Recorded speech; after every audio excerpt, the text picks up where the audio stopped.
السلام علیکم ورحمۃ اللہ وبرکاتہ نحمده ونصلي على رسوله الكريم اما بعد الحمد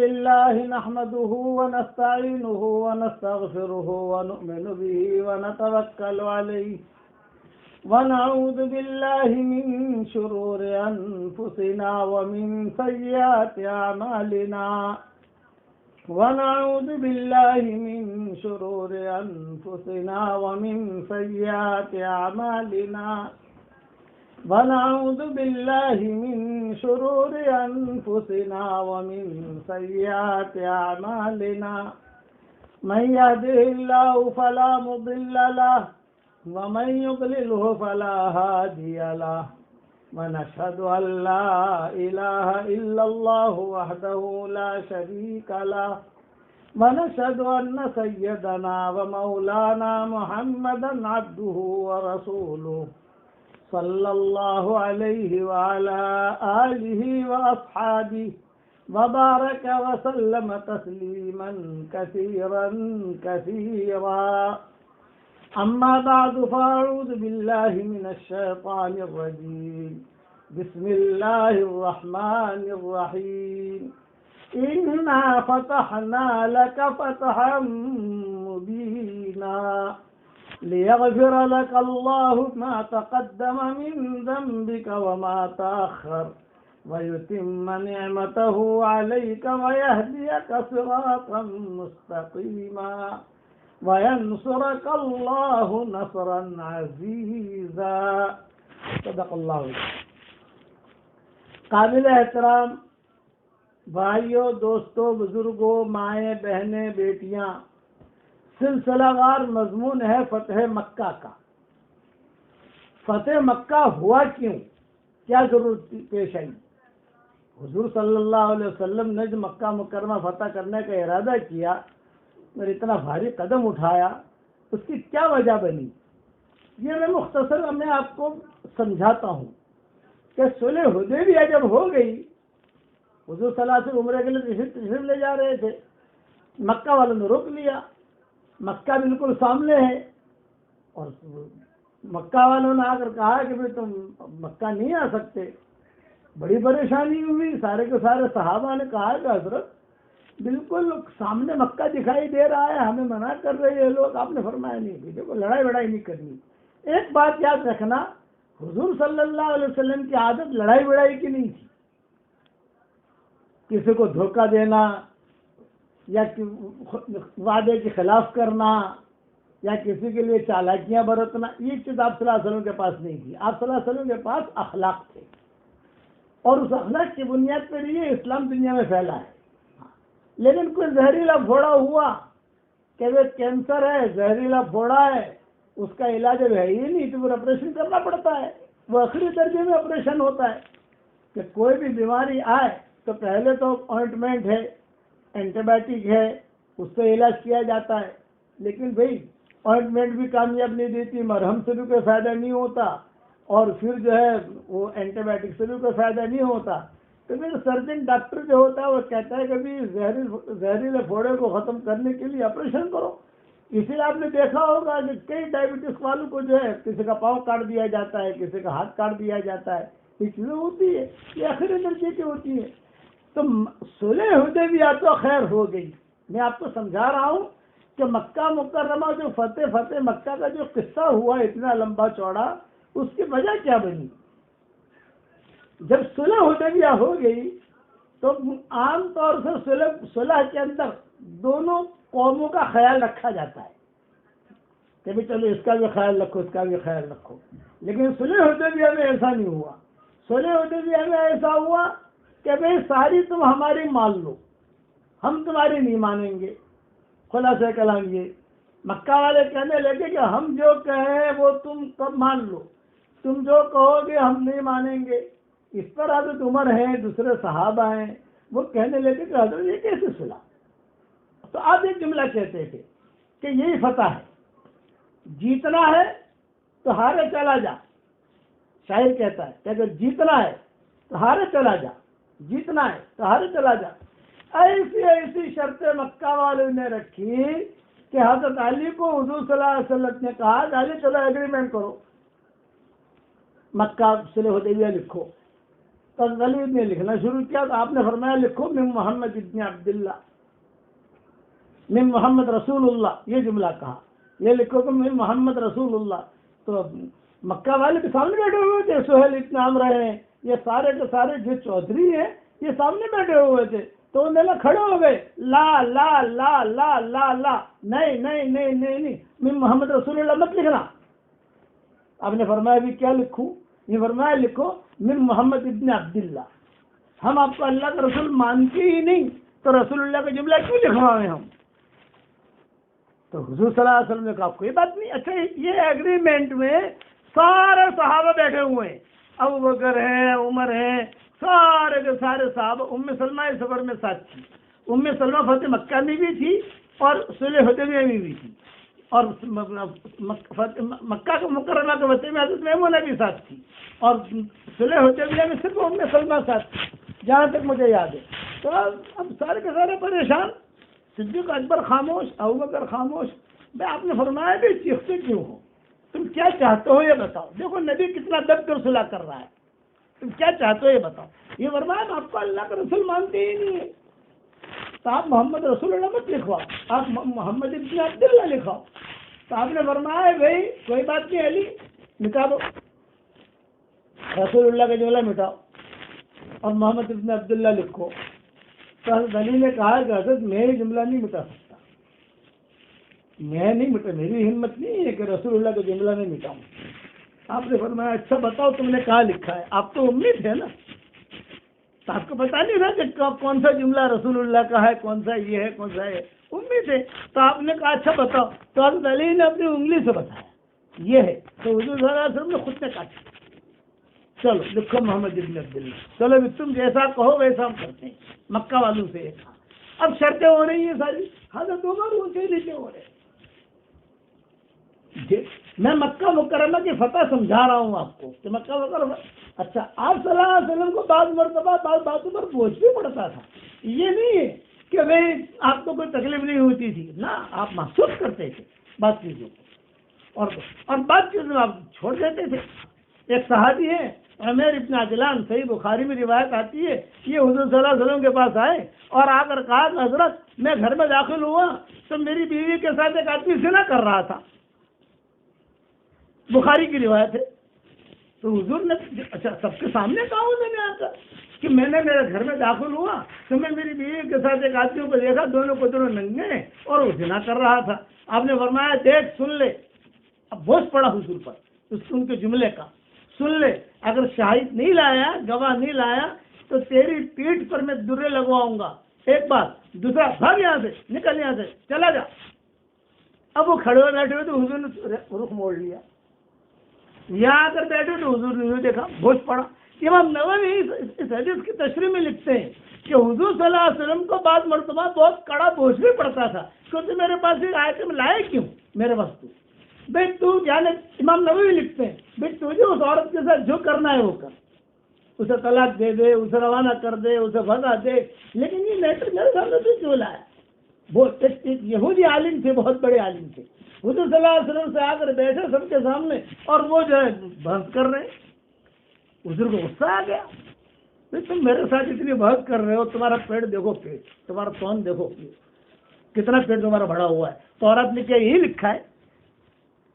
تورات میں لکھا ہے کہ بڑا پیٹ نہیں ہونا چاہیے، تمہیں معلوم بھی نہیں ہے اور تم میرے سامنے بحث کرنے کے لیے آئے ہو۔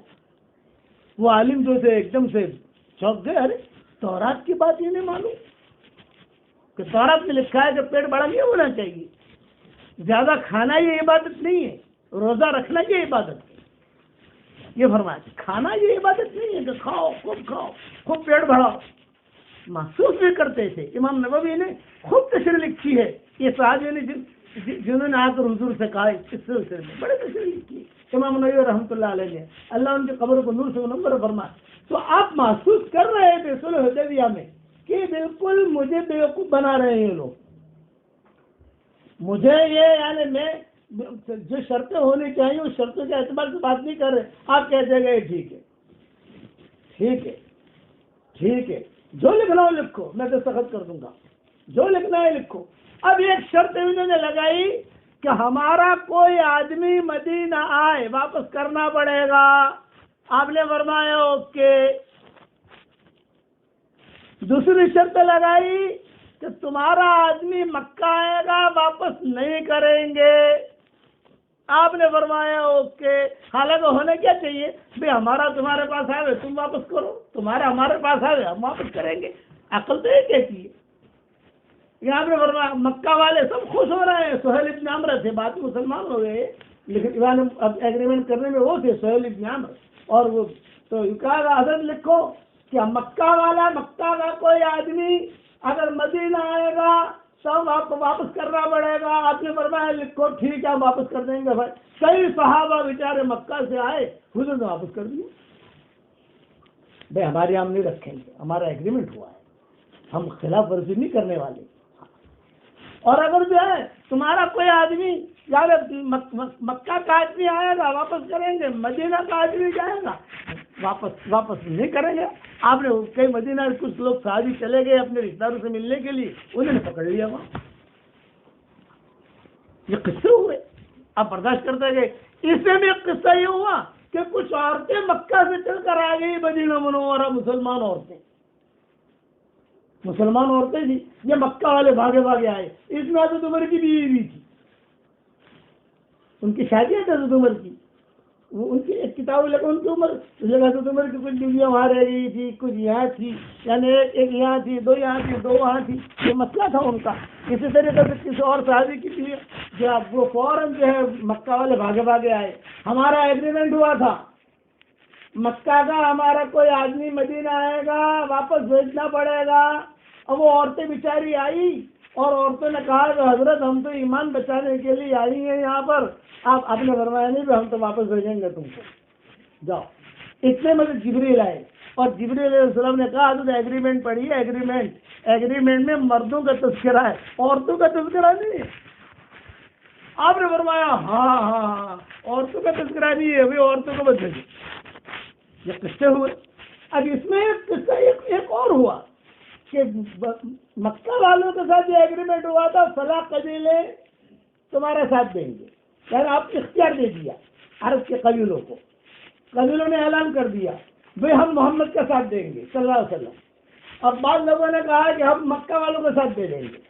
چلو بات ختم ہوگی، دونوں کا ایک دوسرے کا ساتھ. کبھی یہ ہمارے گروپ میں، یہ تمہارے گروپ میں. اتفاق. اب یہ جب فتح مکہ کی جو بنیاد آ رہی ہے، اتفاق ایسا ہوا کہ مکہ والوں نے یہ ایگریمنٹ توڑ دیا. اور جو مسلمانوں سے جن کا ایگریمنٹ تھا، جو مسلمان کا جو ساتھ دے رہے تھے، ان لوگوں کو بہت مارا مکہ میں. اتنا مارا کہ حرم شریف میں مارا، بچوں کو قتل کیا. اور وہ جو چودھری تھا مکہ کا، اس نے اعلان کر دیا ارے جو کرنا ہے کر لو یار، دیکھیں گے محمد کو بعد میں، ہم مار دیں لوگوں کو. یہاں حضور صلی اللہ علیہ وسلم کو کچھ پتہ نہیں مدینہ میں یہ ہوا ہے. وہ لوگ جو حضور کے حلیف تھے، یعنی جن کو حضور کے ساتھ ایگریمنٹ تھا، وہ آئے. ان کا بھی ہمارا ساتھ یہ معاملہ ہوا، ہم تو مظلوم ہیں، ہمارے ساتھ تو یہ ہوا. یعنی مکہ والوں نے ایگریمنٹ توڑا، حضور صلی اللہ علیہ وسلم نے ایگریمنٹ نہیں توڑا. خلاصہ کلام. اب مکہ والوں کو پتہ چل گیا کہ ہم نے ایگریمنٹ توڑا ہے، تو ظاہری بات ہے کہ حضور صلی اللہ علیہ وسلم اس کا بدلہ لیں گے، خاموش نہیں بیٹھیں گے. آپ صلی اللہ علیہ وسلم کچھ نہ کچھ ترتیب کریں گے. اب حضور صلی اللہ علیہ وسلم نے سارے قبیلوں کو مدینہ میں جمع کیا. یاد رکھنا حکمت تھی حضور صلی اللہ علیہ وسلم کے پاس. سب کو جمع کیا اور سب کو جمع کر کے کہا کہ دیکھو بھی انہوں نے ایگریمنٹ توڑا ہے، ہم نے نہیں توڑا. ہم تو ہمارے ایگریمنٹ پر بالکل مضبوطی سے بیٹھے ہوئے ہیں. سر انہوں نے جیسا کہا ویسا آپ نے کیا. صرف فتح بھی نازل ہو گئی. حضرت عمر نے کہا اب فتح ہاد آیا رسول اللہ، کیا یہی فتح ہے؟ ہم خالی ہاتھ واپس جا رہے ہیں مدینہ منورہ صلح حدیبیہ میں. آپ نے فرمایا ای واللہ ای واللہ ای واللہ. میرے والد صاحب رحمۃ اللہ علیہ جب یہ بیان کرتے تھے تو یہ جملہ زور زور سے کہتے تھے ای واللہ ای واللہ. ای واللہ، خدا کی قسم یہی فتح ہے۔ حضرت عمر نے کہا کہ ہم میں نے بغیر عمرہ کیے ہوئے جا رہے ہیں مدینہ منورہ، تو احرام کھولنے کے لیے تیار نہیں۔ ام سلمہ نے حضور صلی اللہ علیہ وسلم کو رائے دی، کہا آپ جو ہے نا حلق کرا لیں، آپ کو حلق کراتا ہوا دیکھیں گے نا سب حلق کرا دیں گے۔ چنانچہ آپ بیچ میں آ کے بیٹھ گئے صلح حدیبیہ میں اور آپ نے حلق کرایا۔ جب آپ نے حلق کرایا تو سارے صحابہ نے حلق کرایا، سب حلال ہو گئے، اور جو بھی دم دینا تھا وہ دیا، اور مدینہ کی طرف واپسی میں صرف پتہ نازل ہو گئی۔ اب مدینہ مکہ والے مکہ میں ہے، مدینہ والے مدینہ میں ہے۔ مکہ والوں نے ایگریمنٹ توڑا، حضور صلی اللہ علیہ وسلم کو پتا چلا تو آپ صلی اللہ علیہ وسلم نے کہا بھی خاموش رہو، ایگریمنٹ انہوں نے توڑا ہے، ہم نے نہیں توڑا۔ اب کیا کرنا ہے بعد میں مشورہ کرتے ہیں۔ چنانچہ روایت میں یہ ہے، اب مکہ مکرمہ کی فتح کا قصہ شروع کر رہا ہوں۔ مکہ والوں کو گدڑ بدڑ شروع ہو گئی، بھائی ایگریمنٹ تو ہم نے توڑا ہے، انہوں نے تو توڑا نہیں، اس لیے اپنا ایگریمنٹ رینو کرنے کے لیے کسی کو مدینہ بھیجو۔ اکثر نو ایگریمنٹ، نیا ایگریمنٹ، تجدید معاہدہ، کون جائے؟ فلاں جائے، فلاں جائے، فلاں جائے، ہر آدمی آتے ہوئے ڈرتا تھا۔ یہاں صاحب نے مشورے سے طے کیا کہ ابو سفیان کو بھیجو، اور ابو سفیان کو بھیجو گے تو اس میں فائدہ یہ ہے کہ یہ بھی کہہ سکتا ہے میں بیٹی سے ملنے آیا ہوں۔ ام حبیبہ تھی، یہ ابو سفیان کی بیٹی تھی، حضور صلی اللہ علیہ وسلم کی اہلیہ محترمہ تھی، امہات المومنین میں تھی، تو یہ ذرا ایک بہانہ بھی تھوڑا مل جائے گا، اور یہ ابو سفیان ذرا ہوشیار آدمی ہے، اور تجدید معاہدہ کر کے یہ واپس بھی آ جائے گا۔ یعنی ایگریمنٹ نیا کرو، ایگریمنٹ تو ختم ہو گیا، نیا معاہدہ کرو۔ ابو سفیان آئے، ابو سفیان مدینہ منورہ میں آئے، حضور کو پتا چل گیا کہ ابو سفیان آیا ہے۔ اب سمجھ گئے کہ کیوں آیا ہے، کوئی لڑائی بڑھاتے ہیں؟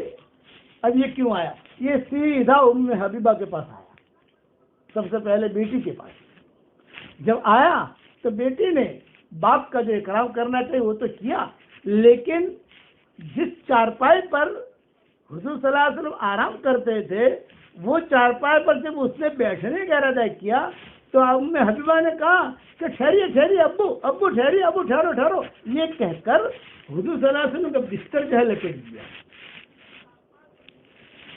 اور کہا اب دیکھو۔ تو ابو سفیان کو بہت برا لگا، ارے تو میری بیٹی ہے، بستر اچھا خاصا بچھایا ہوا تھا اور تو نے جو ہے بستر لپیٹ دیا، یہ ایسا کیوں کیا تو نے؟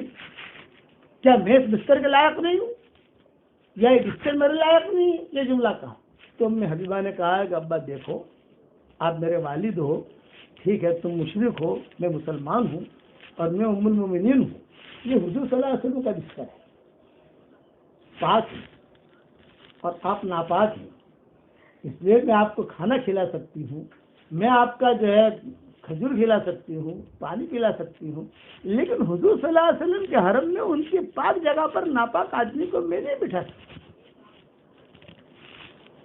ام حبیبہ کا جب یہ معاملہ دیکھا ابو سفیان نے، تو بڑے آدمی تھے ابو سفیان، ان پر بہت بوجھ پڑا، بس اب ام حبیبہ سے کیا کہے، اب مسئلہ تو بات کر رہی ہے حضور صلی اللہ علیہ وسلم سے، تجدید معاہدہ ایگریمنٹ نیا کرنے کے لیے۔ تو ابو سفیان جو سوچنے لگے تو ام حبیبہ نے پوچھا کہ ابو کیا سوچ رہے؟ یہ کہا بیٹا مسئلہ یہ ہے، ہمارا ایگریمنٹ ہوا تھا لیکن ہم لوگوں نے غلطی کی، ہم نے ایگریمنٹ توڑ دیا، اب میں ایگریمنٹ نیا بنے اس کے لیے میں آیا ہوں، اب یہاں کس سے جا کر بات کروں، یعنی حضور سے ڈائریکٹ جا کر تو بات نہیں کر سکتا، میں شرم آتی ہے، لیکن یہ کہ جو ان کے ہوں، تو ام حبیبہ نے وہ خاص جواب دیا نہیں، کوئی دھیان بھی نہیں دیا۔ تو یہ سیدھا ابو سفیان آئے ابو بکر کے پاس اور بیٹھ کر لاؤ لپٹ والی باتیں ساری کی، یہ بھی یہ ہوا، ہم لوگوں سے غلطی ہو گئی، آپ جو ہے ایگریمنٹ نیا کروا لو، حضور صلی اللہ علیہ وسلم سے سفارش کر لو۔ تو صدیق اکبر نے کہا میں کچھ نہیں کر سکتا، اس سلسلے میں آپ مجھ سے بات نہ کریں۔ تو کس سے بات کروں؟ فرمایا کسی اور سے بات کرو، یعنی میں یہ مسئلے میں نہیں پڑھوں گا۔ صدیق اکبر نے بنایا، ارے حضور کو سب پتا ہے کہ گھوم رہا ہے، یہاں جا رہا ہے، ام حبیبہ کے پاس بھی آیا، بیوی تو بتائیے کہ حضور صلی اللہ علیہ وسلم کو کیے حضور، لیکن آپ صلی اللہ علیہ وسلم خاموش. ایک جملہ جو حضور فرما نہیں رہے ہیں. پتا ہے کہاں کھانا کھا رہے ہیں ابو سفیان، کہاں ٹھہرے ہیں، کیا کر رہے ہیں، سارا معلوم. یہ آ گئے ابو سفیان حضرت عمر کے پاس. حضرت عمر سے کہا تھا کہ عمر کو تو غصہ آ گیا، ارے تم یہ کام کے لیے مجھے کہہ رہا ہے، میری بس میں آئے تھے، میں تجھے چھوڑوں ہی نہیں، مدینہ کو واپس نہ جانے تو بھاگ یہاں سے. یہ کیا کر ڈانٹا. حضرت عمر کے مزاج میں تھوڑی سختی تھی. بھاگ یہاں سے، میرا نام مت لے. تجدید معاہدے کا ختم ہو گئی بات. حضرت عثمان کے پاس گیا، حضرت عثمان نے انکار کر دیا. حضرت علی کے پاس گیا، انکار کر دیا. اب کھڑا کھڑا ابو سفیان سوچ رہے تھے کہ کیا کروں کیا کروں کیا کروں. چلو ایک دن اور ٹھہر جاتا ہوں مدینہ میں. پھر کسی نے کہا دیکھ حضور صلی اللہ علیہ وسلم کو منانا ہے تو ایک دو ترتیبیں بتاتا ہوں. وہ یہ کہ فاطمہ کو ہموار کرو، بیٹی ہے، بیٹی اگر تمہاری موافقت میں کوئی بات کہے گی تو حضور مان لیں گے. ارے ہاں یہ ٹھیک ہے. اب جو ہے اچھا یہ فاطمہ، علی، حسن یہ سارے کے سارے گھر میں کب ہوتے ہیں؟ فلاں وقت میں ہوتے ہیں. چنانچہ ابو سفیان جو ہے وہ اپنا جو بھی گھوڑا یا جو بھی خچر وہ انتظار میں تھا کہ کسی طریقے سے بھی یہ لوگ ہوں تو میں چلا جاؤں. چنانچہ حضرت فاطمہ، حضرت علی، حضرت حسن یہ بیٹھے ہوئے تھے. اتنے میں ابو سفیان آیا. حضرت علی سے تو بات کرنے سے رہے، وہ تو پہلے کر چکے تھے. یا حضرت فاطمہ سے بات کی تو فاطمہ دیکھو پوری قوم، پورا مکہ تمہیں اپنا رئیس مانے گا، اپنا بڑا مانے گا پورا مکہ، کہ تم اگر اتنا کام کر دو کہ حضور صلی اللہ علیہ وسلم سے اتنی سفارش کر لو کہ حضور صلی اللہ علیہ وسلم تجدید معاہدہ کریں، نیا ایگریمنٹ کریں. پرانا ایگریمنٹ تو ہم نے توڑ دیا تو ہمارا قصور ہے، لیکن یہ کہ نیا ایگریمنٹ کریں. تو حضرت فاطمہ نے کہا کہ ابو سفیان یہ کام مجھ سے نہیں ہونے. ابو سفیان نے کہا تو آپ صرف ایک کام کرو، چلو آپ مت کرو. یہ حسن بیٹھا ہے نا، حسن حسن چھوٹے تھے، حسن سے خالی کہہ دو کہ وہ جا کر سفارش کر دے تو حسن پورے عرب کا بڑا بن جائے گا، سب اس کو چودھری مانیں گے. حضرت حسن چھوٹے تھے، حضور کا جب انتقال ہوا تو ان کی عمر 7 سال کی تھی. کم و بیش کوئی، لیکن وہ بیٹھے ہوئے کھیل رہے تھے. اس کو آپ خالی کہہ دو، وہ جا کر خالی ایک جملہ کہہ دیتا، ابا جان اگر مان لیں گے نا تو پورے عرب کا چودھری بن جائے گا. حضرت علی نے کہا بھاگ یہاں سے. بیٹھے ہوئے تھے حضرت علی غصے میں، کیوں بیٹے کی بات کر رہا، کوئی فاطمہ سے بات کر رہا، کوئی بات کر رہا، سارا مدینہ تیرا مخالف ہے، یہاں یہ بات ہی مت کر، تجھے بات کرنی ہے ڈائریکٹ حضور سے جا کر. اب یہ مایوس ہو گیا ابو سفیان. حضور صلی اللہ علیہ وسلم نے ایک بات بھی نہیں سنی. جب سب جگہ سے مایوسی ہو گئی، یہ ابو سفیان مکہ مکرمہ پہنچے. جب مکہ مکرمہ پہنچے تو مکہ والوں نے گھیر لیا. ارے بھائی کیا خوشخبری لایا. قصور تھا، جس آدمی کا قصور ہوتا ہے نا وہ آدمی جو ہے سب کٹا تو وہ تھے کہ مکہ والوں کا قصور تھا، ایگریمنٹ توڑا تھا. تو مکہ والوں نے گھیر لیا. ابو سفیان نے کہا بھائی بیٹی نے بھی میرا اکرام نہیں کیا، بیٹی نے بھی ساتھ نہیں دیا، کسی نے نہیں دیا اور کچھ بھی نہیں ہوا، خالی ہاتھ گیا تھا خالی ہاتھ آیا ہوں. تو مکہ والوں نے اس کو ڈانٹنا شروع کیا، ستیہ ناش ہو تیرا، تو نے تو ہمارا کچھ کام نہیں کیا، یہ کیا وہ کیا. ابو سفیان نے کہا بھائی میں کچھ نہیں کر سکتا. بات ختم ہو گئی. یہاں حضور صلی اللہ علیہ وسلم نے سب صحابہ کو جمع کر کے کہا کہ دیکھو ہمیں جانا ہے مکہ مکرمہ، لیکن کسی سے یہ نہ کہا جائے کہ ہم مکہ جا رہے ہیں. بس حضور صلی اللہ علیہ وسلم کی عادت شریفہ تھی، جب نکلتے تھے تو اپنا رخ کسی کو بتاتے نہیں تھے. جحفہ ایک مقام ہے، جحفہ، وہاں جا کر آپ وہ رخ مکہ کا تھا. وہاں جا کر حضور نے اعلان کیا. حضرت ام سلمہ، حضرت میمونہ، ان سے بھی کہا کہ دیکھو جانا تو ہمیں وہاں، لیکن یہ کہ تمہاری زبان سے کسی کی یہ نہ، اس لیے مکہ والوں کو پتہ چلے گا کہ اتنا بڑا قافلہ، او ہو اتنا بڑا قافلہ 10,000 کا. یہ پوائنٹ ذہن میں رکھنا، 10 رمضان کو نکلے ہیں، 10,000 نکلے ہیں، بدھ کے دن عصر کے بعد نکلے ہیں. 10,000 نکلے ہیں، 10 رمضان کو نکلے ہیں، بدھ کے دن عصر کے بعد نکلے ہیں. اور 20 رمضان کو مکہ مکرمہ پہنچ گئے ہیں. جمعہ کا دن تھا جب مکہ مکرمہ پہنچے یہ لوگ، وہ جمعہ کا دن تھا. بدھ کے 10 دن کا گویا سفر ہوا حضور صلی اللہ علیہ وسلم کا.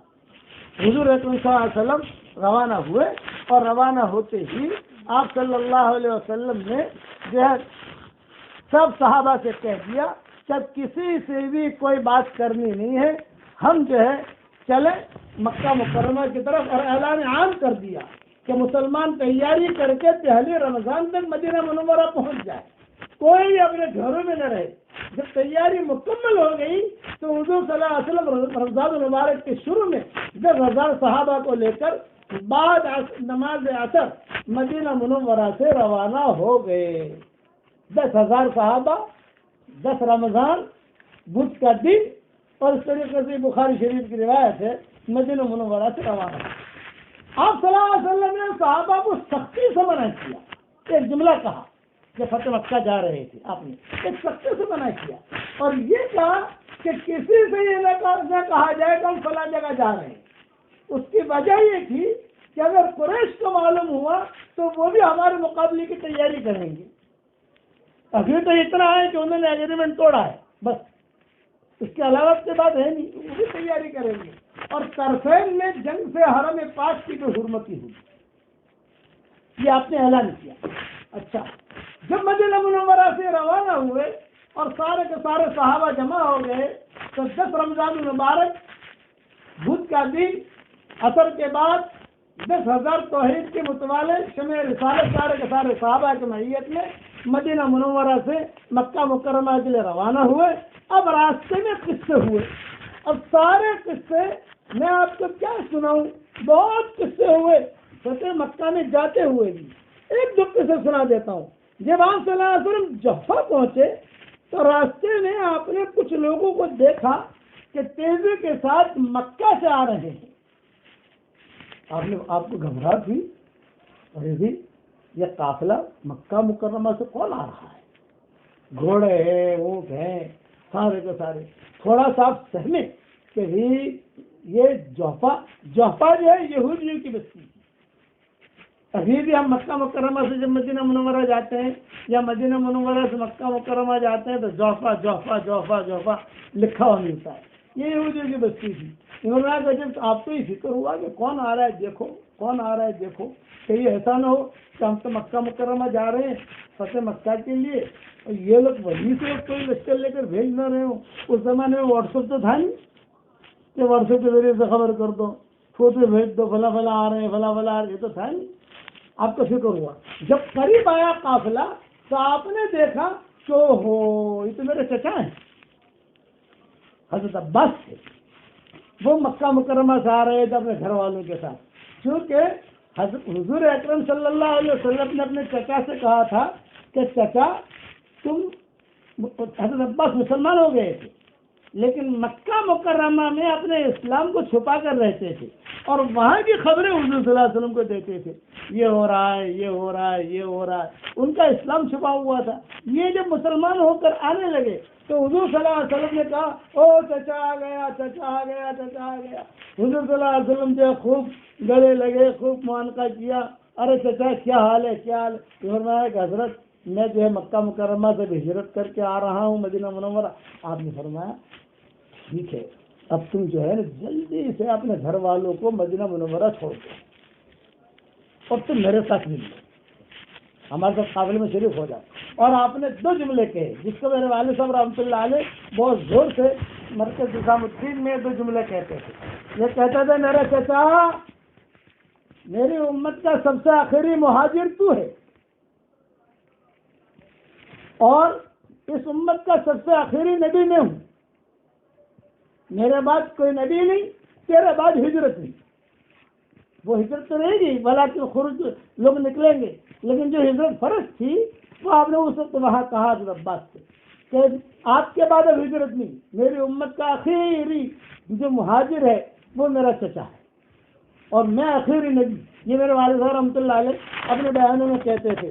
جیسے بخاری شریف وغیرہ میں بھی اس قسم کے جملے ملتے ہیں.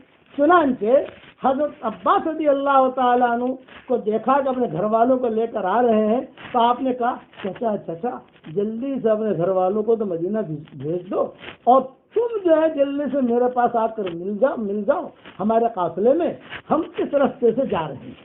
یہ حضرت عباس کو کہا۔ چنانچہ حضرت عباس رضی اللہ تعالیٰ عنہ تو پہلے سے مسلمان تو ہو ہی چکے تھے خفیہ طریقہ پر، تو حضرت عباس نے اپنے گھر والوں کو سب کو مدینہ منورہ بھیج دیا۔ اب مدینہ منورہ کہاں ٹھہرے ان کے گھر والے؟ مدینہ منورہ تو خالی ہے، سارے کے سارے 10,000 صحابہ تو مکہ کے لیے روانہ ہو گئے۔ اب ان کو کون دیکھ ان کے بال بچوں کے ہے تو بڑے حضرت عباس چچا ہیں، لیکن بال بچوں کی خیر خبر، تو ماؤں نے کچھ ساتھ دے دیا، کسی نے ٹھہرا دیا، کسی نے کچھ کیا، سب ساتھ دے دلا کر سب کا یعنی ان کو حضرت عباس جو ہے یہ حضور صلی اللہ علیہ وسلم کے ساتھ روانہ ہو گئے۔ اچھا، مکہ مکرمہ سے 70 یا 72 میل کے فاصلے پر قدیس مقام پر صحابہ کی کمزوری اور مشقت کی وجہ سے یہ سفر چونکہ رمضان کا تھا، سب نے روزے رکھے تھے صحابہ نے کئی دنوں تک، یعنی لیکن حضور نے دیکھا کہ مکہ مکرمہ جا رہے ہیں، سفر بھی ہے، وہاں جا کے پتہ نہیں غزوہ ہوگا کیا ہوگا، اور یہ روزہ، تو آپ صلی اللہ علیہ وسلم نے سب کو جمع کیا اور جمع کر کے کہا کہ بھائی دیکھو کمزور ہو جاؤ گے تو وہاں جا کر کام کیا کرو گے تم، جب کمزور ہو جاؤ گے تو وہاں جا کام کا آپ نے روزہ توڑوایا، سب کو کہا یہ مکہ مکرمہ یعنی چونکہ آپ کا یہ سفر 10 رمضان مبارک کو شروع ہوا تھا، اس وجہ سے آپ صلی اللہ علیہ وسلم بھی اور صحابہ کرام بھی سفر میں روزے سے ہوتے تھے۔ مکہ مکرمہ سے 70 یا 72 میل کے فاصلے پر قدس مقام پر صحابہ کی کمزوری اور مشقت کی وجہ سے روزہ توڑوا دیا، اور آپ کو دیکھ کر صحابہ نے بھی توڑ دیا، حضور نے بھی توڑ دیا اور صحابہ نے بھی توڑ دیا، ام سلمہ اور حضرت میمونہ نے بھی توڑ دیا سب کو، اور حضور نے فرمایا کہ بھائی دیکھو یہ چونکہ یہ مسئلہ تو بہت ہی وہ ہے، اگر اس کی تفصیل آج کل کے سفر جو ہمارے جو چلتے ہیں ہوائی جہاز کا سفر ہے، ان سفروں میں تو علماء کہتے ہیں کہ روزے رکھنے چاہیے، کیونکہ یہ سفر وہ سفر اس جیسے نہیں ہے۔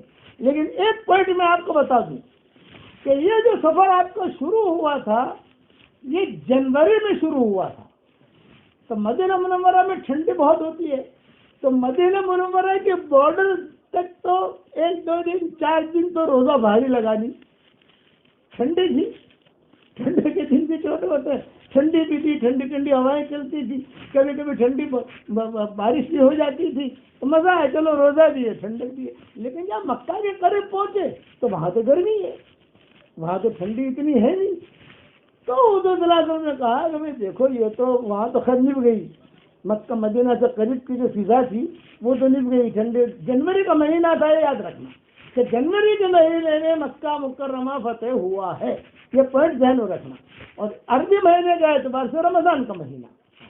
تو حضور صلی اللہ علیہ وسلم نے کہا کہ نہیں بھی یہ جو ہے آپ لوگ یہاں روزہ توڑ، چنانچہ مولانا ادریس کاندھلوی رحمۃ اللہ علیہ نے اس پر بہت بحث کی ہے، اور یہ کہا ہے کہ آج کل کے ہمارے سفر جو ہے اس میں تو آدمی کو روزہ رکھنا ہی بہتر ہے، روزہ توڑنا نہیں چاہیے۔ وَأَن تَصُومُوا خَيْرٌ لَكُمْ، روزہ رکھو تمہارے لیے اچھا ہے، کیونکہ رمضان کے مہینے کی بہاریں کہاں ملے گی، فرشتوں کا آنا، جنت کا کھلنا، جہنم کا دروازہ بند ہونا، جنت کے دروازے کھلنا، فرشتوں کا آنا، اللہ تعالیٰ کا ہر وقت اعلان کرنا، یہ دوسرے دنوں میں کہاں ملے گا، یہ تو رمضان میں ہوتا ہے۔ یہ خصوصیت تو حضور صلی اللہ علیہ وسلم کی سنت کی ہے رمضان کے اعتبار سے۔ چنانچہ اب جو ہے قریب میں مر زہران پر قیام ہوا حضور صلی اللہ علیہ وسلم کا، حضرت عباس بھی دوڑے آ کر مل لیے۔ مکہ والوں کو کسی نے کہا کہ مسلمان بہت بڑی بھاری تعداد میں نکلے ہیں مدینہ منورہ سے، تحقیق کرو کہاں جا رہے ہیں، یہ تحقیق کرو کہ یہ لوگ کہاں جا رہے ہیں۔ چنانچہ کتابوں میں لکھا ہے اب تحقیق کون کرے، تو انہوں نے کہا ابو سفیان کو بھیجو۔ ابو سفیان نے کہا یار پہلے بھی تم لوگوں نے مجھے بھیجا وہاں مدینہ اور اب بھی مجھے بھیج رہے ہو، مجھے نہیں ابو سفیان آپ بڑے ہیں، آپ یہ، اس لیے ابو سفیان بڑے بھی تھے، احد میں بھی بے ایمانوں کی طرف سے آئے تھے، بدر میں بھی بے ایمانوں کی طرف سے آئے تھے، اور سب جگہ پر یہی آگے آگے رہتے تھے. خندق میں بھی بیمانوں کی طرف سے آئے تھے, یہی چودھری شمار ہوتے تھے ابو سفیان. چنانچہ صاحب نے مل کر جو ہے کہا کہ ابو سفیان کو بھیجے. چنانچہ یہ میں مرر زہران کا قصہ سنا رہا ہوں. لشکر اسلام بڑھتے بڑھتے مقام مرر زہران پہنچ گیا. یہ جگہ مکہ معظمہ سے تقریباً 4 میل کے فاصلے پر ہے. قریش ابو سفیان کے ناکام واپس آنے سے بڑے پریشان تھے پہلے, اور ان کو آپ کے 10,000 صحابہ کے ساتھ آنے کا علم بھی نہ تھا. چنانچہ حضور صلی اللہ علیہ وسلم جب مرر زہران پہنچ گئے تو اونٹ بکریاں چلانے اور چرانے والوں کو مکہ جا کر قریش کو بتلایا کہ مکہ مرر زہران میں ایک عظیم لشکر, عظیم الشان لشکر آیا ہوا ہے. نہ معلوم کون لوگ ہیں, کہاں سے آئے ہیں. یعنی مکہ والوں کو جو پتا چلا, یہ کہاں سے پتا چلا؟ وہ جو بکریاں چراتے ہیں نا, تو 4 میل کا فاصلہ تو کچھ بھی نہیں ہے. تو بکریاں چلانے والوں نے مکہ میں آ کر کہا ارے بھائی تم لوگ کیا کر رہے ہو مکہ والوں, بہت بڑا مجمع ہے اور رات کو جو ہے کھانا پکتا ہے ان کے یہاں, پوری وادیاں جو ہے یہ یعنی چمک اٹھتی ہیں, اور تم تحقیق کرو یہ کون لوگ ہیں. مکہ والے اپنا غفلت میں تھے, انہیں کچھ پتا, ارے تجھے کیا پتا, نہیں تم جاؤ. چنانچہ حضرت عباس رضی اللہ تعالیٰ عنہ فرماتے ہیں اب دیکھو اب میٹر آ رہی ہے حضرت عباس. حضور صلی اللہ علیہ وسلم نے حضرت عباس کو کیوں لیا؟ یعنی فتح مکہ میں حضرت عباس نے بھی رول ادا کیا. سمجھدار آدمی تھے, چچا تھے, سارے مکہ والوں کو پہچانتے تھے. تو حضور صلی اللہ علیہ وسلم نے حضرت عباس کو کہا تھا کہ چچا تم جلدی سے آ جانا, بالکل دیر نہ کرنا. اگر تم دیر کرو گے تو مجھے تشویش رہے گی, اور مکہ مکرمہ میں اپنے گھر والوں کو چھوڑ دینا, ان کا ٹینشن نہ لینا, تم مدینہ منورہ میں چھوڑ دو ان کو. اب یہ سن کر ابو سفیان کی تفتیش کے لیے روانگی اور گرفتاری. مکہ سے ابو سفیان نکلا, ان کا تحقیق کرو کیا ہے. چنانچہ یہاں آ کر دیکھا تو ابو سفیان اس کے ساتھ بدیل ابن ورقہ, حکیم ابن حزام, یہ خدیجہ رضی اللہ تعالیٰ عنہ کے بھتیجے, حقیقت بھتیجے تھے. حکیم ابن حزام بڑے مالدار آدمی تھے, بعد میں مسلمان ہو گئے. تفتیش کے لیے مرر زہران پہنچ گئے. یہ 3 آدمیوں کا نام یاد رکھنا, ابو سفیان, بدیل ابن ورقہ اور حکیم ابن حزام. حکیم ابن حزام یہ زمیندار آدمی تھے اور بہت خیر خواہی کا معاملہ کرتے تھے. حضرت خدیجہ کے حقیقی بھتیجے تھے, تو بڑے آدمی تھے. اچھا, یہ تینوں حضرت عباس کو پہچانتے تھے. حضرت عباس ان تینوں کو پہچانتے تھے. چنانچہ مرر زہران پہنچے تو لشکر دیکھا, دیکھ کر گھبرا گئے اور آنکھیں پھٹی کی پھٹی رہ گئی. حضور صلی اللہ علیہ وسلم کے حکم کے مطابق 1000 مجاہدین کو علیحدہ 10 جگہ ٹھہرایا تھا حضور نے. 10,000 تھے نا, تو 10,000 میں حضور نے 1,000 کی جوڑیاں بنا دی. 1,000 یہ وادی میں, 1,000 وہ وادی میں, 1,000 وہ وادی میں. سب سے آگے کی جو وادی تھی مکہ میں داخل ہونے والی, وہ حضرت خالد ابن ولید کو حضور نے ٹھہرایا تھا سب کا امیر بنا کر. اور حضور نے کہا تھا کہ سب سے پہلے مکہ میں جو داخل ہوگا وہ خالد ابن ولید کا لشکر داخل ہوگا. اور خالد ابن ولید سے کہا تھا, یعنی 1,000 آدمی دے دیے تھے ان کو کہ تم 1,000 کے ذمہ دار ہو, سب سے پہلے تم جانا اور دیکھو کیا ہوتا ہے وہاں پر. لڑائی بڑائی تو کرنی نہیں ہے, نبی لڑائی کرنے کے لیے نہیں آتا, نبی اخلاق برتنے کے لیے آتا ہے, اخلاق دکھاتا ہے. خالد بن ولید سے کہا کہ دیکھو مکہ مکرمہ جا رہے ہیں, سب سے پہلے میں تجھے بھیج رہا ہوں خالد, سب سے پہلے تجھے بھیج رہا ہوں, خبردار کسی کو مارنا مت, کسی سے کوئی الجھنا مت, سیدھا بس مکہ جا کر کعبے پر اپنا قبضہ کر لو. 1000 کعبہ اپنے قبضے میں آ گیا تو کعبہ جب قبضے میں آ جائے گا تو سارے دوسرے امور بھی آسان ہو جائیں گے انشاءاللہ. چنانچہ خالد بن ولید کو آگے رکھا, باقی ٹوکریاں 1,000 کے ایسے 1,000 کی 10 جماعتیں حضور صلی اللہ علیہ وسلم بنا دی. حضور صلی اللہ علیہ وسلم سب سے آخری جماعت میں تھی, کہا میں سب سے آخر میں آؤں گا, تم لوگ آگے بڑھو. اس طریقے سے آگے کیا. سلمہ بن میمونہ کو اپنے ساتھ رکھا حضور نے اور کہا کہ اس طریقے سے آگے بڑھو. ابو سفیان, بدیل ابن ورقہ, حکیم ابن حزام, یہ جب آئے انہوں نے دیکھا، آگے دیکھی اور سارے وادی میں کھانے دیکھے تو بڑے پریشان ہوئے کہ اوہو یہ کیا ہوا۔ حضور صلی اللہ علیہ وسلم نے دیکھ بھال کے لیے چوکیدار بٹھا دیے تھے، 10,000 آدمی، 1,000 پر 1 امیر، اور سب کی ذمہ داری کے لیے بھی جب تحقیق کرو کوئی دوسرا آدمی نہ آوے، ہمارے قافلے میں تو باہر کا آدمی تو نہیں آ رہا۔ یہ ابو سفیان معلوم کرتا پھر رہا تھا کہ یہ کون لوگ ہیں، یہ کون لوگ ہیں، یہ کون لوگ ہیں۔ تو پہرے دار کے پاس پہنچ گیا، پہرے دار کو پتا چلا کہ ابو سفیان ہی آیا ہے۔ تو 2-4 پہرے داروں نے مل کر ان لوگوں کو گرفتار کر لیا، ابو سفیان کو گرفتار کر لیا۔ حضرت عباس کو پتا چلا ابو سفیان کو گرفتار کیا ہے، تب حضرت عباس اور ام سلمہ نے حضور صلی اللہ علیہ وسلم سے کہا کہ حضرت ایسا لگتا ہے ابو سفیان آیا ہے اور پکڑا گیا ہے، یہ لگتا ہے۔ آپ نے فرمایا ٹھیک ہے، جب ہمارے سامنے بات آئے گی تو فوراً ام سلمہ نے سفارش کی ابو سفیان کہ حضرت قریشی ہے، ہمارا خاندان کا آدمی ہے، اس کے ساتھ کوئی زیادتی نہ کی جائے وغیرہ وغیرہ۔ آپ نے فرمایا پہلے معاملہ تو میرے پاس آئے۔ حضرت عباس کو پتا چلا ابو سفیان آیا ہے، بڑا آدمی ہے، تو ابو سفیان نے حضرت عباس سے ملاقات کی، پھر انہوں نے مجھے پکڑ لیا پہرے داروں نے، میں تو پکڑا گیا، یہاں آیا تھا دیکھنے کے لیے۔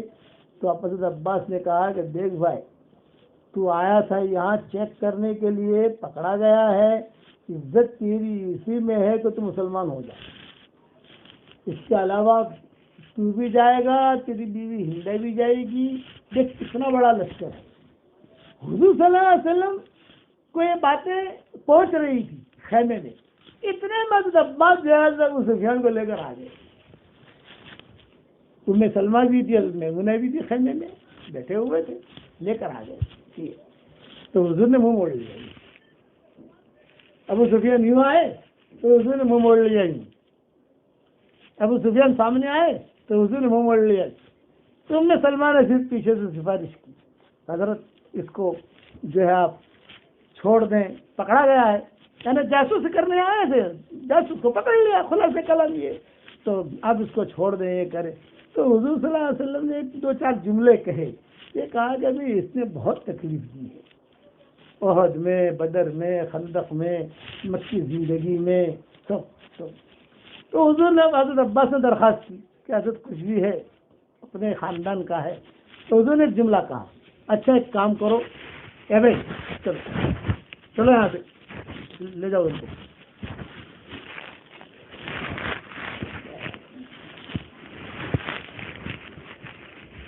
تو حضور صلی اللہ علیہ وسلم نے ایک جملہ کہا حضرت عباس سے، اور یوں کہا کہ دیکھو ابھی تو میں ٹینشن میں ہوں، اس کے بارے میں کیا کروں، تم اپنے خیمے میں لے جاؤ، اپنے خیمے میں لے جا کر صبح آنا۔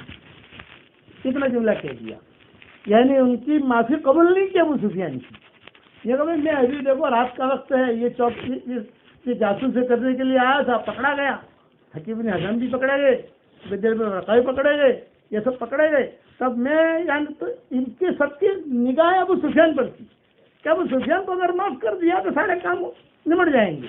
اب نے فرمایا نہیں، اپنے خیمے میں لے جاؤ، صبح میرے پاس آنا۔ اور پوری رات ام سلمہ جو ہے یہ حضور صلی اللہ علیہ وسلم کا ذہن بناتی رہی کہ بھئی معاف کر دیا جائے، معاف کر دیا جائے، معاف کر دیا جائے۔ بقیہ تفصیل کل انشاءاللہ پوری کروں گا۔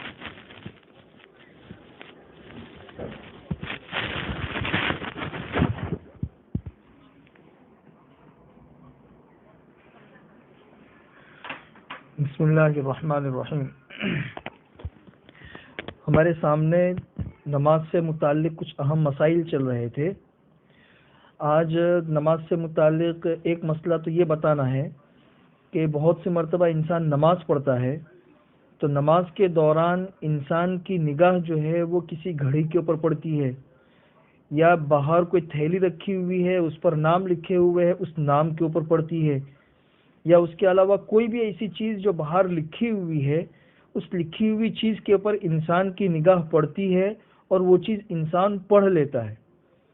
تو ایک قاعدہ ہے کہ نماز کے باہر سے کسی چیز کو اگر انسان حاصل کرتا ہے تو بعض صورتوں میں اس کی وجہ سے نماز فاسد ہو جاتی ہے.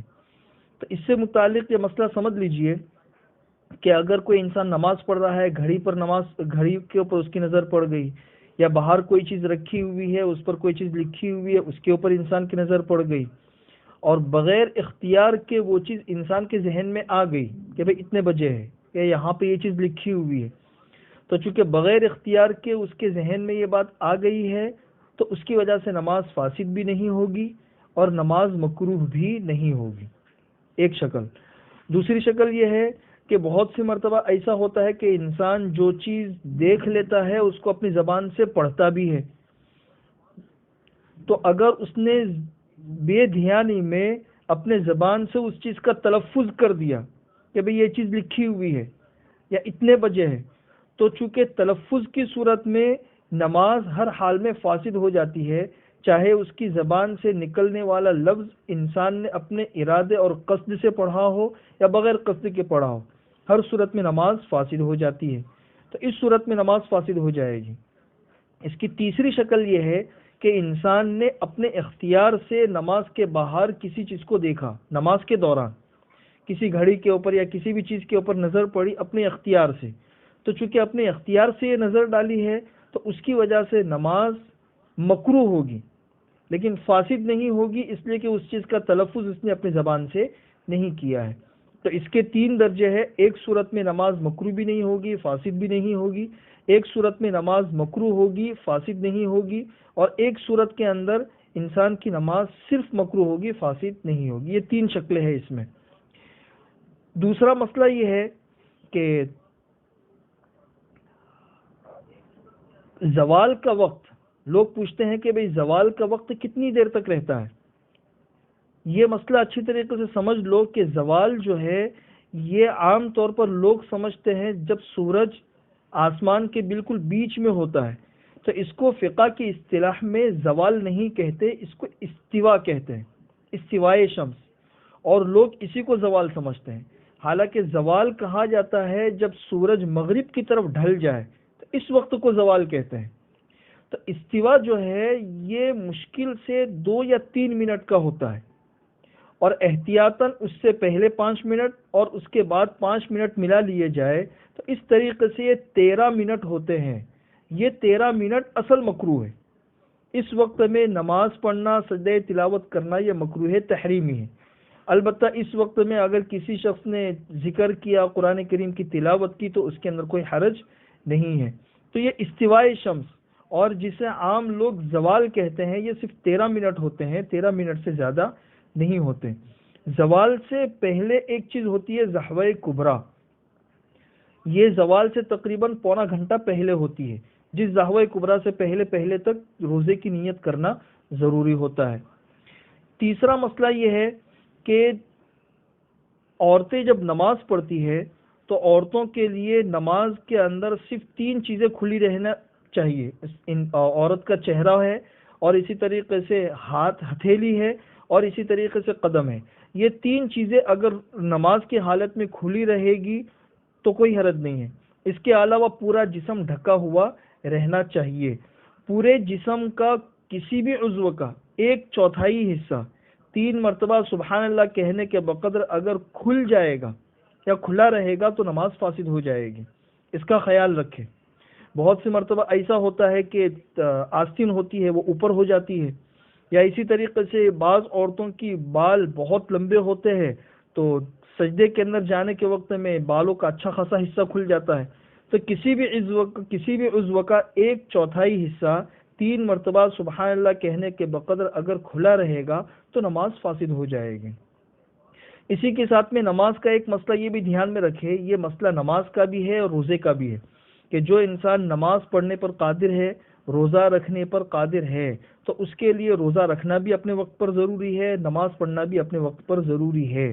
بعض لوگ یہ سمجھتے ہیں کہ بھئی نماز نہیں پڑھ رہے تو اس کی جگہ پہ فدیہ دے دو، روزہ نہیں رکھ رہے ہیں اس کی جگہ پہ فدیہ دے دو. تو فدیہ کافی نہیں ہے. اگر نماز نہیں پڑھی، روزہ نہیں رکھا، تو پھر اس کا دوسرا آپشن یہ ہے کہ قضا کر لے. قضا کرنے کی بھی سکت نہیں ہے. بعض لوگ ایسے بیمار ہوتے ہیں کہ روزہ رکھنے کی بھی سکت نہیں ہے، نماز پڑھنے کی بھی سکت نہیں ہے، نہ ادا نہ قضا. تو پھر وہ لوگ اگر فدیہ دے دیا تو یہ فدیہ بھی کافی اس وقت ہوگا جبکہ موت سے پہلے پہلے تک نماز اور روزہ رکھنے کی طاقت پیدا نہیں ہوئی، تو یہ فدیہ معتبر ہوگا. فدیہ اگر دے دیا اور موت سے پہلے پہلے نماز اور روزہ رکھنے کی طاقت واپس آ گئی تو پھر وہ فدیہ جو ہے نا وہ صدقہ ہو جائے گا. اب نماز اور روزے کی قضا کرنا ضروری ہوگا. اسی کے ساتھ میں چونکہ نماز سے ملتا جلتا یہ مسئلہ ہے، لوگ یہ بھی پوچھتے ہیں کہ انسان جو ہے اذان ہوئی اور اذان کے وقت میں انسان فوراً استنجا خانے میں چلا جاتا ہے، بھئی استنجا وغیرہ سے فارغ ہو کر، وضو وغیرہ سے فارغ ہو کر نماز کی تیاری کرے. تو یہ بات دھیان میں رکھے کہ اذان کا اصل ادب یہ ہے کہ اذان سنے اور اذان کا جواب دے. اس ادب کا اتنا لحاظ ہے کہ کتابوں میں لکھا ہوا ہے کہ اگر کوئی شخص قرآن پڑھ رہا ہے تو قرآن کو بھی روک دے اور پہلے اذان سنے اور اذان کا جواب دے. تو جب قرآن جیسی چیز بھی روک دینے کا حکم ہے ادب کی وجہ سے، تو دنیاوی کام روک دینے بھی چاہیے. ظاہر سی بات ہے، دنیا کا کوئی بھی ایسا کام کر رہا ہے تو اذان کا ادب یہ ہے کہ سنے اور اس کا جواب دے. اس لیے بہتر یہ ہے کہ اگر کوئی انسان اذان ہو رہی ہو تو اذان کے وقت میں استنجا خانے کے اندر نہ جائے. یہ اذان کے ادب کے تقاضے کے خلاف ہے. ہاں اگر کسی شخص کو بہت شدید تقاضا ہے تو چلے جانے میں کوئی حرج نہیں ہے، لیکن اس کا خیال رہے کہ چاروں طرف کی اذانیں بند ہو جائے، اس کے بعد انسان استنجا خانے میں جائے. نماز سے متعلق آخری مسئلہ آپ لوگوں کو بتا دوں کہ استنجا کرنے میں انسان پیشاب کرتا ہے تو بالکل باریک قطرے عام طور پر انسان کے جسم اور کپڑے کے اوپر لگ جاتے ہیں. تو چونکہ ان قطروں سے، ان باریک چھینٹوں سے بچنا چونکہ مشکل ہوتا ہے، اس کی وجہ سے بدن ناپاک نہیں ہوتا ہے، کپڑے بھی ناپاک نہیں ہوتے ہیں. اسی حالت میں اگر کسی شخص نے نماز پڑھ لی تو اس کی نماز ہو جائے گی، اس لیے کہ ان چھینٹوں سے بچنا انسان کے لیے ممکن نہیں ہوتا ہے. یہ نماز سے متعلق 6 مسائل تھے، یہ آپ لوگوں کے سامنے بتا دیے. آئندہ کل انشاءاللہ اس سے متعلق مزید مسائل آپ لوگوں کے سامنے آ جائیں گے.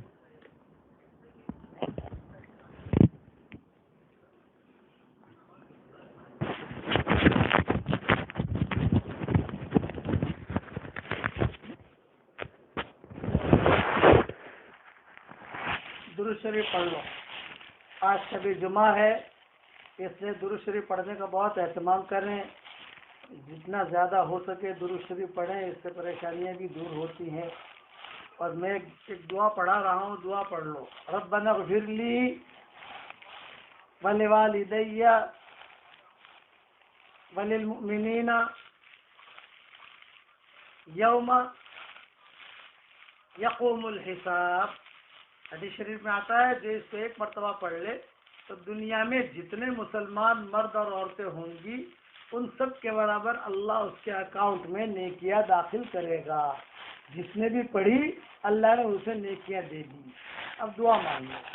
اللہم صلی علی سیدنا محمد ابن عبداللہ القائم بحق اللہ ما ضاق امر الا فرجہ اللہ یا رب صل وسلم دائما ابدا على حبيبك خير الخلق كلهم. اللهم لك الحمد كله ولك المن كله ولك الشكر كله ولك الخلق كله ولك الفضل كله وإليك يرجع الأمر كله وإليك يصعد الكلم الطيب كله. اللهم لك الحمد بالإسلام، لك الحمد بالإيمان، لك الحمد بالقرآن، لك الحمد حتى ترضى، لك الحمد إذا رضيت، لك الحمد بعد الرضا. اللهم لك الحمد حمدا حمدا، اللهم لك الحمد حمدا حمدا عدد الشفع والوتر. لا إله إلا الله العظيم الحليم عدد الشفع والوتر. الله أكبر كبيرا عدد الشفع والوتر. والحمد لله كثيرا عدد الشفع والوتر. اللهم إنا نعوذ بك من زوال نعمتك وتحول عافيتك وفجاءة نقمتك ومن جميع سخطك برحمتك يا حنان يا منان اللهم إنا نسألك الفوز في يوم القضاء ونزل الشهداء وعيش السعداء والنصر على الأعداء ومرافقة الأنبياء يا ذا المن والعطاء يا سميع الدعاء يا رافع السماء. اللهم لا تردنا خائبين بل ردنا إلى ديننا ردا جميلا. اللهم مغفرتك أوسع من ذنوبنا ورحمتك أرجى عندنا من أعمالنا. اللهم آت نفوسنا تقواها وزكها أنت خير من زكاها أنت وليها ومولاها. اللهم سلمنا لرمضان وسلم رمضان لنا وتسلمه منا متقبلا.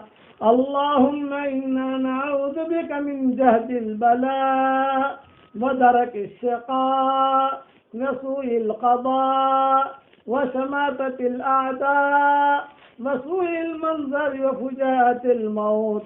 اللهم اجعل ثارنا على من ظلمنا وانصرنا على من عادانا ولا تجعل مصيبتنا في ديننا ولا تجعل الدنيا أكبر همنا ولا مبلغ علمنا ولا إلى النار مصيرنا واجعل الجنة هي دارنا وقرارنا ولا تسلط علينا بذنوبنا من لا يخافك فينا ومن لا يرحمنا. يا حنان يا منان أدخلنا الجنة من باب الريان. يا حنان يا منان أدخلنا الجنة من باب الريان. يا حنان يا منان أدخلنا الجنة من باب الريان. اے اللہ ہمارے گناہوں کو معاف فرما، اے اللہ ہمارے خطاؤں سے درگزر فرما. اے اللہ جتنا مجمع دنیا میں آمین کہہ رہا ہے ان سب کے آمین کے کہنے کو قبول فرما. اے اللہ ہمارے جمع ہونے کو قبول فرما، ہماری دعاؤں کو قبول فرما. آج کی رات شب جمعہ ہے، حضرت محمد صلی اللہ علیہ وسلم پر بہترین رحمت نازل فرما. جب جب سورج اگتا رہے آپ پر رحمت نازل فرما، ہوائیں چلتی رہیں آپ پر رحمت نازل فرما. اے اللہ جب تک سمندروں میں پانی باقی رہے آپ پر رحمت نازل فرما. جب تک زمینیں دانہ اگاتی رہیں آپ پر رحمت نازل فرما. جب تک ہوائیں چلتی رہیں آپ پر رحمت نازل فرما. جب تک جنت اور جہنم باقی رہے آپ پر رحمت نازل فرما اور تیری شان رحمت نازل فرما. اے اللہ تیرے نبی نے ہم سب کے لیے بہت قربانیاں دی ہیں، ان قربانیوں کے بعد یہ مکہ مکرمہ فتح ہوا ہے، ان قربانیوں کے بعد یہ اسلام دنیا میں پھیلا ہے. اے اللہ آج مسلمان پریشان ہیں، اے اللہ تو مسلمانوں کی پوری پوری حفاظت فرما. اللہم انصر دینک و کتابک، اللہم انصر دینک و کتابک، اللہم انصر دینک و کتابک، اللہم انصر دینک و کتابک. اے اللہ تیرے دین کی مدد فرما اور تیرے قرآن کی مدد فرما. اے اللہ حضرت محمد صلی اللہ علیہ وسلم پر بہترین رحمت نازل فرما.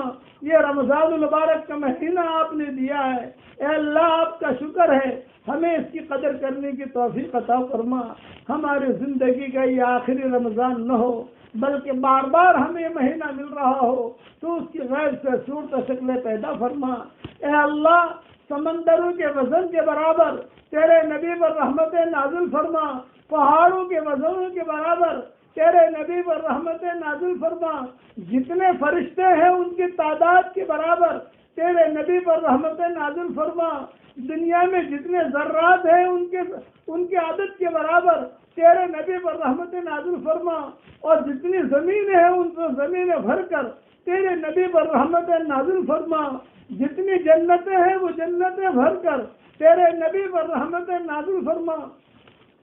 اور اے اللہ ہم نے صحیح حدیثوں میں پڑھا ہے 7ویں آسمان کے اوپر ایک بہت بڑا سمندر ہے، 7ویں آسمان پر ایک بہت بہت بہت بڑا سمندر ہے، اس سے بڑا سمندر دنیا میں کہیں نہیں ہے، تیری مخلوق میں اس سے بڑا سمندر کوئی نہیں ہے، اس لیے کہ دنیا میں جو سمندر ہے زمینی بھی ہیں، پہاڑ بھی ہیں، وادیاں بھی ہیں، باغات بھی ہیں، چمن بھی ہیں، گلشن بھی ہے، نہریں بھی ہیں اور سمندر بھی ہیں، اور وہاں 7ویں آسمان پر نہ کوئی باغ، نہ کوئی جنگل، نہ کوئی پہاڑ، صرف تو نے سمندر بنایا ہے، اور بہت بڑا سمندر ہے، بہت بڑا سمندر ہے، اس سمندر کے وزن کے برابر بھی تیرے نبی پر تو رحمت نازل فرما، اور تیری شان رحمت نازل فرما۔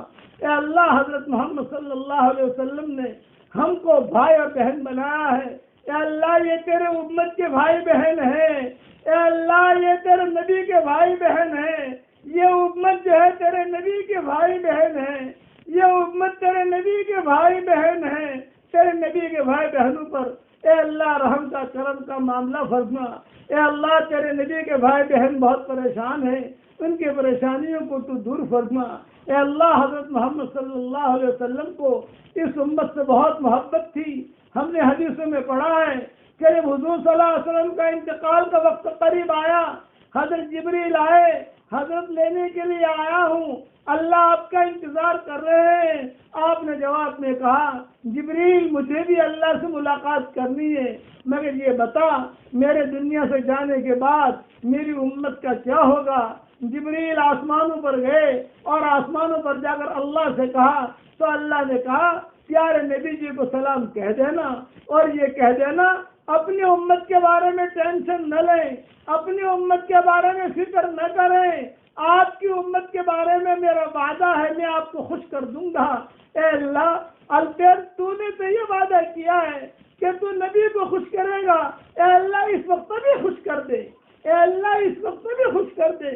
ہر جمعرات اور ہر پیر کو نیکی ہمارے اعمال پہنچتے ہیں، جو گنہگار ہوتے ہیں ان کے گناہوں کی وجہ سے نبی کو تکلیف ہوتی ہے، اور جو نیک کام کرتے ہیں اس کی وجہ سے نبی کو خوشی ہوتی ہے۔